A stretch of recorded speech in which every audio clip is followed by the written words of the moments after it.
जी अस्सलाम वालेकुम। मेरा नाम Mohammad Saddam Gill from OLX real estate DHA phase 6 Lahore. आज हम दो चीज़ों पर बात करेंगे। एक तो DHA 9 प्रिज्म में मेन असेस कर कितनी है, मेन रास्ते कितने हैं जिनसे हम DHA 9 प्रिज्म में जा सकते हैं। और नंबर 2 हम इसमें डिस्कशन करेंगे कि हमें DHA 9 प्रिज्म में इन्वेस्टमेंट करनी चाहिए। करनी तो बिल्कुल चाहिए ही, इसमें तो कोई डाउट नहीं है। तो हमें लॉन्ग टर्म इन्वेस्टमेंट करनी चाहिए या शॉर्ट टर्म इन्वेस्टमेंट करनी चाहिए, और क्या इसमें एक और चीज हम ऐड कर लेते हैं कि क्या DHA 9 प्रिज्म में घर अभी बनाना बिल्कुल सेफ है या कि हमें इसका वेट करना चाहिए। स्टार्ट करते हैं DHA 9 प्रिज्म में मेन असेस।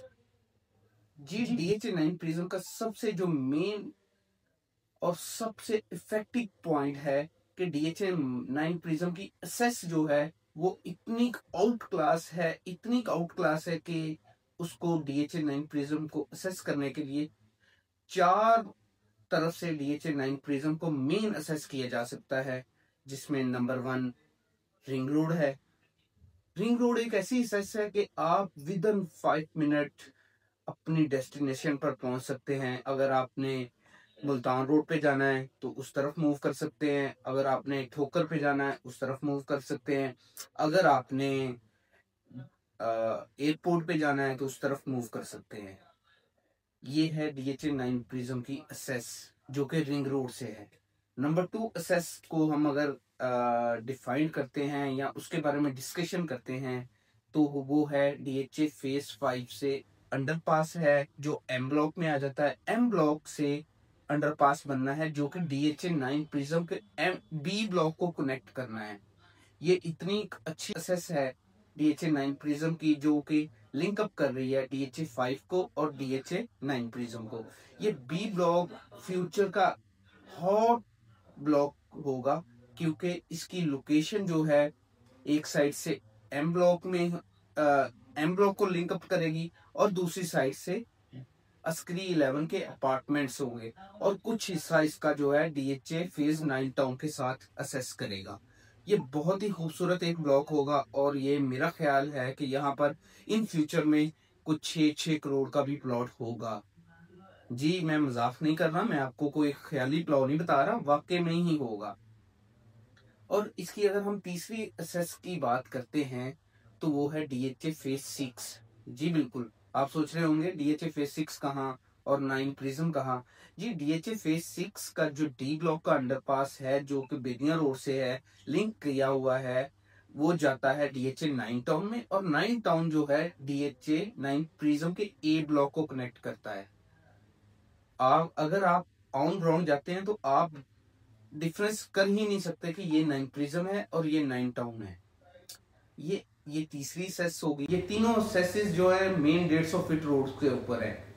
और चौथी सेस जो है वो आप रोही वाली सेस करते हैं जो कि रोही है, ये लिंक अप करती है एल ब्लॉक को, के ब्लॉक को, जे ब्लॉक को, आर ब्लॉक को।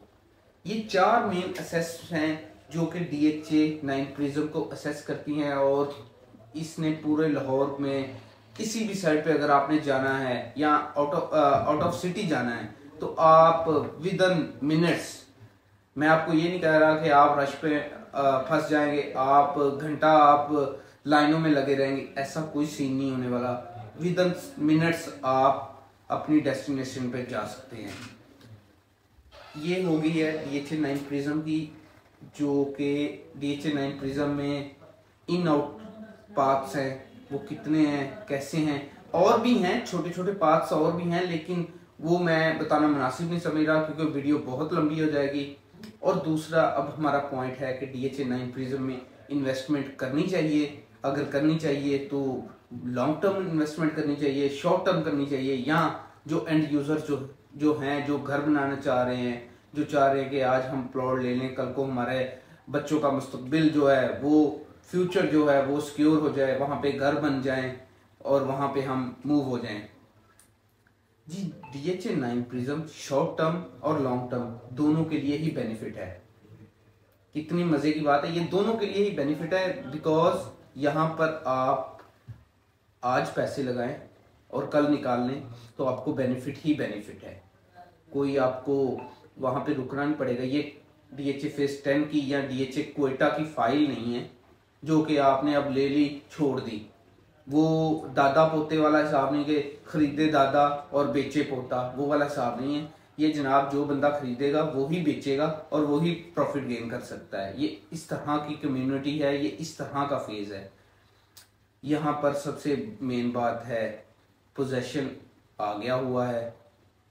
अगर यहाँ पर 16-17 ब्लॉक्स हैं तो उसमें से आपको 12 या 10 ब्लॉक्स में पोजेशन अवेलेबल है और घर भी स्टार्ट हो गए हुए हैं। मेरी पिछली वीडियोस में आपने देखा होगा कि मैंने आपको जब ऑन ग्राउंड जाता था मैंने आपको सारा विजिट करवाया था कि यहाँ पे ये देखें ई ब्लॉक में इतने घर स्टार्ट हो गए हैं, ई ब्लॉक में इतने ग्रे स्ट्रक्चर बन गए हैं। ये सारी चीजें मैंने ई की भी बताई थी, डी की भी बताई थी। फिर मैंने आपको GOR के बारे में भी डिस्कशन की थी, F ब्लॉक में भी बताया था, H में भी बताया था। ये सारी H ब्लॉक में बल्कि 14 अगस्त रिसेंटली उसमें पोजेशन आया K और H में। अभी इनका माइंड है L और M को पोजेशन करने का, लेकिन A और B ब्लॉक और C ब्लॉक भी काफ़ी हद तक कंप्लीट हो चुके हुए हैं, काफ़ी हद तक वहाँ पे डेवलपमेंट हो चुकी हुई है। इसको भी इन फ्यूचर में इन्होंने वाइंड अप करना है। बहुत अच्छी इन्वेस्टमेंट है अगर आप करना चाह रहे हैं। यहाँ पर कनाल के प्लॉट की प्राइस मैं बारहा आप लोगों को बता देता हूँ, इस दफ़ा भी एज यूजुअल आपको बताऊंगा ताकि आपको याद रहे, आपको इधर उधर भागने की ज़रूरत ना पड़े। कनाल का प्लॉट आपको मिनिमम 1,60,65 लाख का मिलेगा। पहले 1,40,40 लाख का भी मिलता रहा था, लेकिन अब वो चीज़ ख़त्म हो गई है। 1,60,65 लाख का कनाल का प्लॉट मिलेगा और ये एंड प्राइस चलता है इस वक्त 3-3.5 करोड़ तक। और अगर हम 2 कनाल की बात करें तो 2 कनाल का प्लॉट आपको 6.5 करोड़ से स्टार्ट होता है और 12.5-13 करोड़ तक जाता है। और अगर हम इसमें 10 मरला की बात कर लें तो 10 मरला का प्लॉट आपको 1 करोड़ से स्टार्ट होता है, 1 करोड़ 5, 1 करोड़ 10 से भी स्टार्ट होता है और ये जाता है 1 करोड़ 60-70 लाख रुपए तक। इसी तरह अगर 5 मरला की हम बात करते हैं तो 5 मरला का प्लॉट आपको all dues clear development charges paid वाला जो है वो कोई 65 से स्टार्ट होता है, ऑनवर्ड वो जाता है 1 करोड़ 5, 1 करोड़ 10 तक। ये बहुत अच्छा सुनहरी मौका है, गोल्डन टाइम है कि आप अपने प्लॉट को बाय करें, आप अपने प्लॉट को सिक्योर करें, आप अपनी इन्वेस्टमेंट को सिक्योर करें। मैं आपको कुछ ज़्यादा तो नहीं कह सकता, लेकिन मैं आपको ये गारंटीड कहता हूँ कि आपका फ्यूचर आपकी सिक्योर इन्वेस्टमेंट है। बिकॉज आप सिक्योर इन्वेस्टमेंट करेंगे तो आप उसमें से प्रॉफिट गेन करेंगे। और ये प्रॉफिट गेन करवाने के लिए मैं आपका भाई, आपका दोस्त OLX रियल एस्टेट्स के प्लेटफॉर्म से आपके साथ मुखातिब हूँ और रिक्वेस्ट करता हूँ कि मेरे दिए गए नंबर पर राब्ता करें, मुझसे राब्ता करें, मेरी टीम से राब्ता करें। हम 24/7 आपके लिए बैठे हुए हैं। मेरा नीचे नंबर है, इस पे आप राब्ता करें। इसमें और भी बहुत सारे पॉइंट्स हैं जो कि एक वीडियो में या एक व्लॉग में मैं बताने से कासिर हूँ। ये एक छोटे से व्लॉग में मैं आपको बताना चाह रहा था कि हमको इन्वेस्टमेंट करनी भी चाहिए या नहीं करनी चाहिए। खैर, मेरे साथ बने रहिएगा, अगली वीडियो में मिलते हैं। चैनल को लाइक कर लें, शेयर करें, सब्सक्राइब करना मत भूलें ताकि आपको नई नई वीडियोस मिलें। बहुत शुक्रिया।